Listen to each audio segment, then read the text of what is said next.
Hi, today is January 27th in the year 2021, and this is the midweek Bible study for Fort Wayne Baptist Church. And we are going to continue our study today of the books that are sometimes referred to as the Church Fathers. Over the last 2 weeks, we looked at the Shepherd of Hermas, and you can find links to those everywhere that you normally find my information. Today, and possibly next time, we're going to look at the Didache. The Didache, which means teachings, and it comes from the first line of the book, the teachings of Jesus Christ, the teachings of the Lord through the 12 apostles to the nations. The Didache is a very short book. Depending on the translation, 2,300 words about.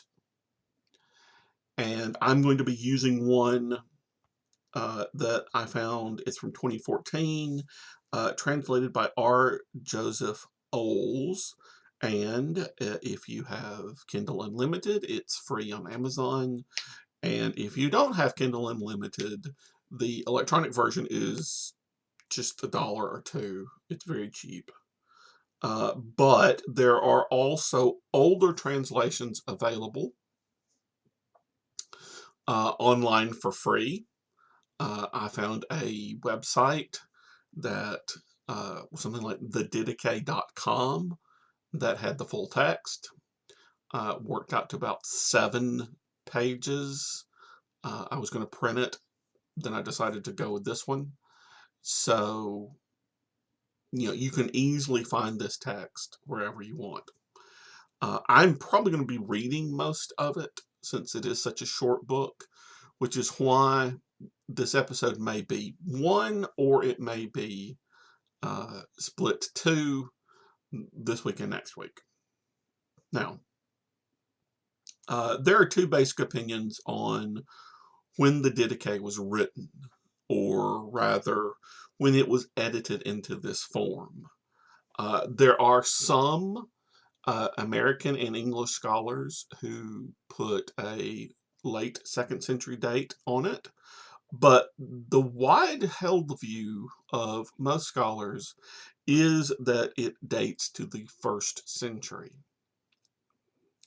It is a composite work in the sense that it was not written by a single author all the way through, but rather represents something that was added to over time.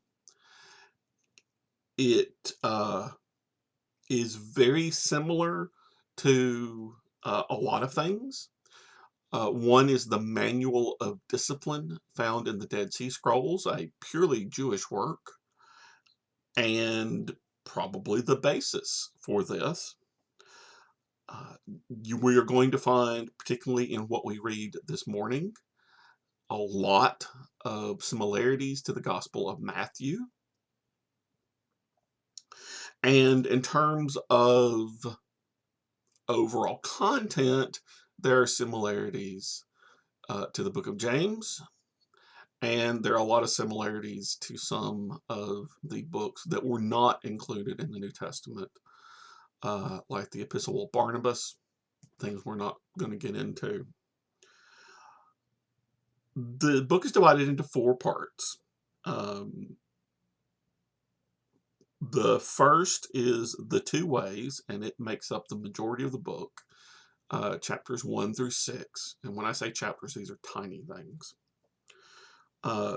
The second part is baptism, fasting, communion, basically kind of the activities of the church. That's chapter 7 through 10.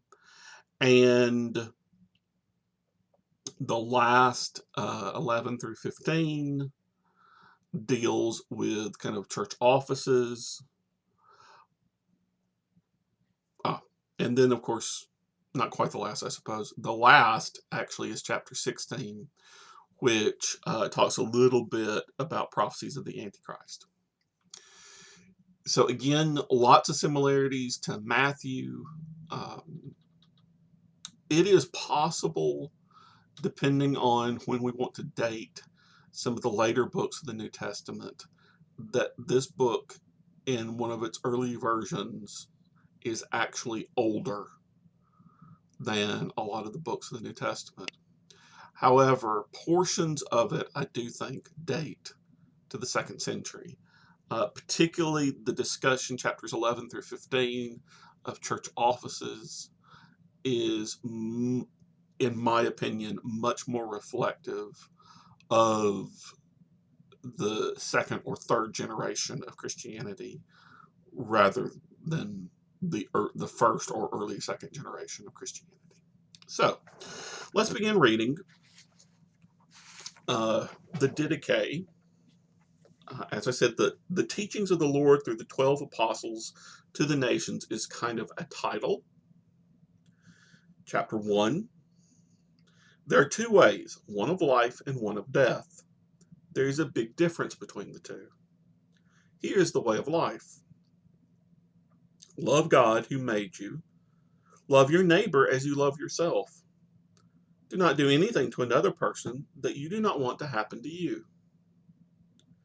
Here's the teaching about how to do these things listed above.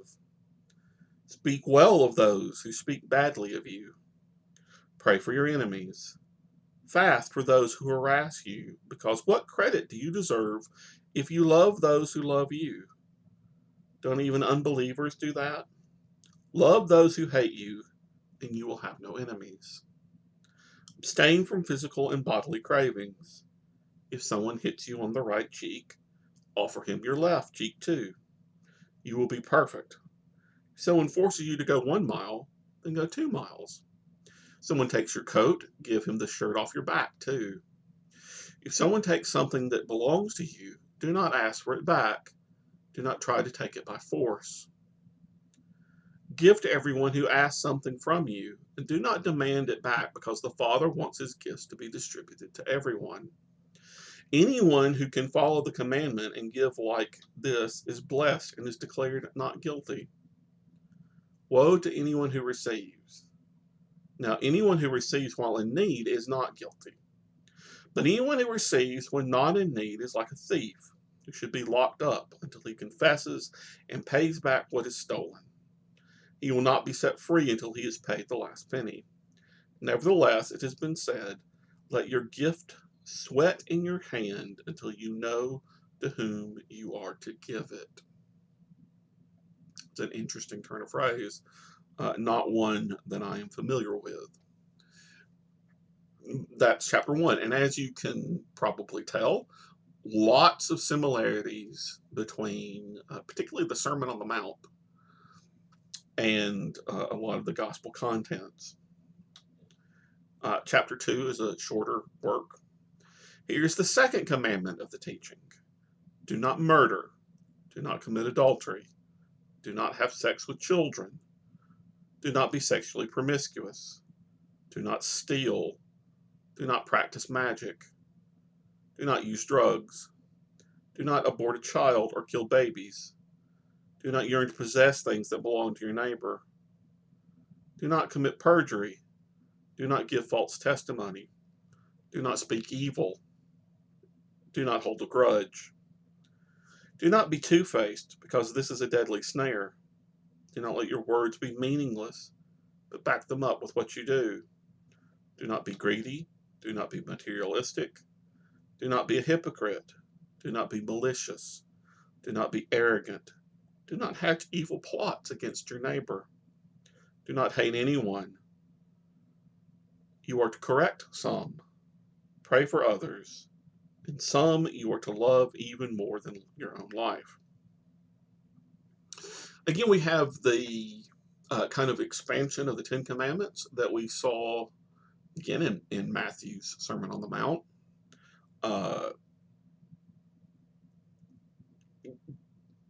It would be interesting to compare this translation to some of the older ones.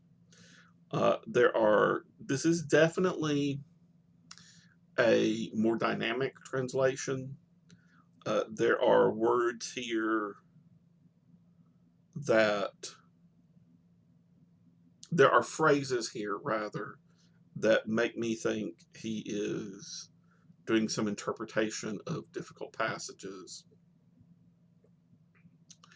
I do like how it ends. Do not hate anyone. You are to correct some. How do I know who I can correct? Well, that goes back to the wisdom of the Old Testament. Correct people that you think will benefit from correction. If they don't benefit from correction, or you don't think they'll benefit from correction, just don't. Instead, pray for them. And some you are to love even more than your own life. Chapter 3. Flee from evil. My child, flee from every kind of evil and from everything that looks evil. Do not get angry, because anger leads to murder. Do not be jealous, argumentative, or hot-tempered, because all of these things breed murders. My child, do not be lustful, because that leads to being sexually promiscuous. Do not be foul-mouthed. Do not let your eyes wander, because it breeds adultery. Do not be a fortune teller, because that leads to idolatry. Do not cast spells. Do not be an astrologer. Do not make magic charms or amulets or ward off illnesses. Do not even want to look on any of these things, because they all breed idolatry. My child, do not be a liar, because lying leads to stealing. Do not be greedy or conceited, because all of these things lead to stealing. My child, do not complain, because it leads to blasphemy. Do not be self-important or evil-minded, because all of these things lead to blasphemies. I want to point out a very interesting juxtaposition here between the warnings here and, say, the ones in Matthew's gospel. Here, you are not to do the lesser thing, the internal thing, the mental thing, because it will lead to something worse. Jesus equated the inner life with the outer life. This writer says, do not be lustful, because it will lead to sexual promiscuity. And the gospel says you commit adultery in your heart. That doesn't have to be an outside act. The other thing here is, it makes me think a lot of Paul's discussion of eating meat sacrificed to idols, and the difference between a weak and a strong brother.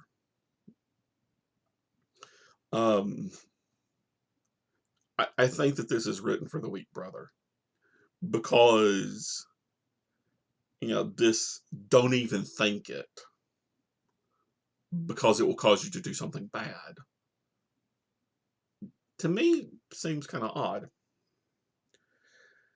Be meek, because the meek will inherit the earth. Be slow to get angry. Be merciful. Be innocent.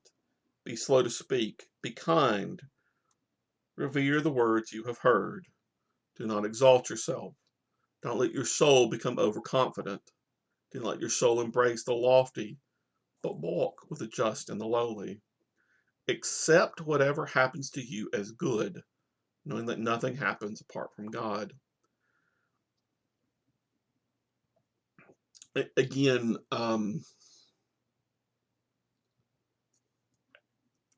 all of this advice is that kind of advice that seems good on the one hand, but on the other hand is really simplistic, I think. Chapter 4.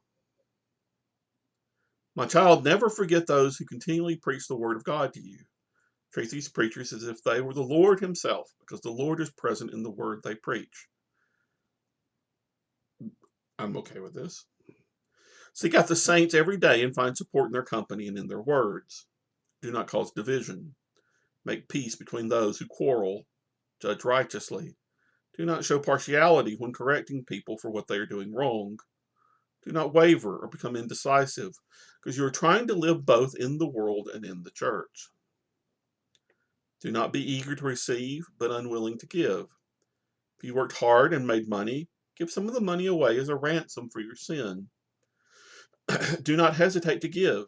Do not grumble about giving, because the one who is good to you, who will your wages and give you your reward, never complains about giving to you. Do not turn away from someone in need, but instead share everything you have, not claiming anything as your own, because if you can share what will perish, how much more will you share what is imperishable? Do not neglect your responsibilities to your children. Begin teaching your children when they are very young to fervently fear God. Do not boss around your servants while you are angry or in a bad mood. They hope in the same God as you, and your behavior may cause them to lose their reverent fear of God. God does not care about who the masters are and who the slaves are. God does not come to people because of their status. God comes to those whom the Spirit has prepared. Servants, be submissive and treat your masters with respect. It's symbolic of how you would treat God. Now, hate every kind of hypocrisy. Hate everything that is not pleasing to the Lord. Do not abandon the Lord's commandments. Guard what you have received without adding or taking away from them. Confess all your transgressions in church. Do not enter into prayer when your conscience is filled with evil thoughts and desires. All of that is the way of life, which is an odd translation. Makes me wonder if something is missing, left off. Chapter 5, but this is the way of death. Okay, so now we have an explanation. Everything 1 through 4 is the way of life. 5 and 6 are the way of death. First of all, it is the way of evil, and it is completely cursed. It is the way of murderers, adulterers, lustful, sexually promiscuous, thieves, idolaters, those who practice witchcraft, drug addicts, those who loot and plunder, those who commit perjury, hypocrisies, those who are two-faced and double-dealing, the deceitful, the arrogant, the malicious, the self-willed, and the stubborn, the greedy, the foul-mouthed, those who are jealous of and resent others, the prideful, the arrogant, and braggarts.